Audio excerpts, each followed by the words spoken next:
Assalamualaikum. This is Sister Ann Muhammad, Muhammad Farms. What I'm getting ready to demonstrate, because I've had some people to ask, especially brothers, on cooking and preparing the cream of wheat.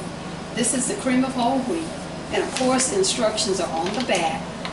3 cups of milk or water, 1 cup of cream of wheat. And when you do that, I have here my water. I've measured out 3 cups.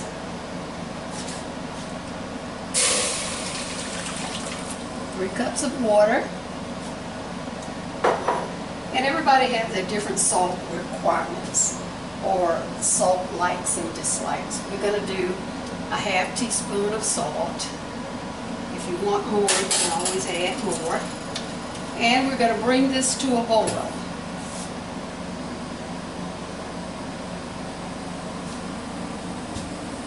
I started with hot water, so it's not going to take long to bring this to a boil. Once it comes to a boil, then I'm going to show you. I have my whisk in hand, and the reason I say a whisk, because you see the spaces between the tines, that helps to incorporate air as you're whisking, and helps to break up the product so you don't have the lumps. I had a brother recently to tell me he tried making his cream of wheat and he had lumps. I said, "Did you have your whisk in hand?" He said, "No, I was using a spoon."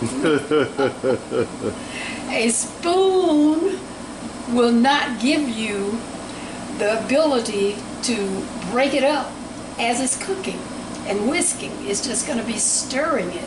Now, someone may have mastered the technique and be able to use a spoon, but I prefer a whisk, and this is a whisk.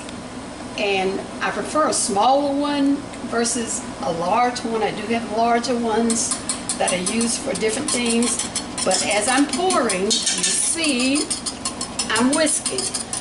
You whisk as you pour, and you're breaking it up as you're pouring it. I didn't dump it all at one time.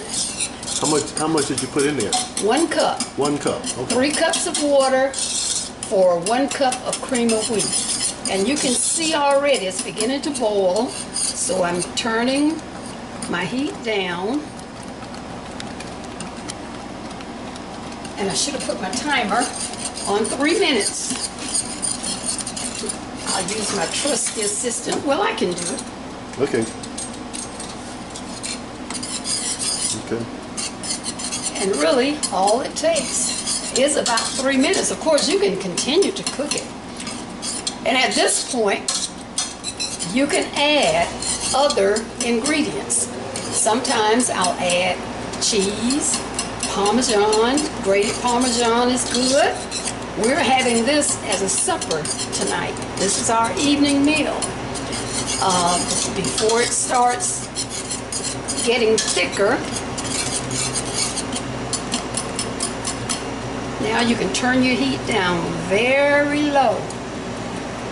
And this is an induction cooker, right? Yes, this is an induction cooktop. Heats up extremely fast.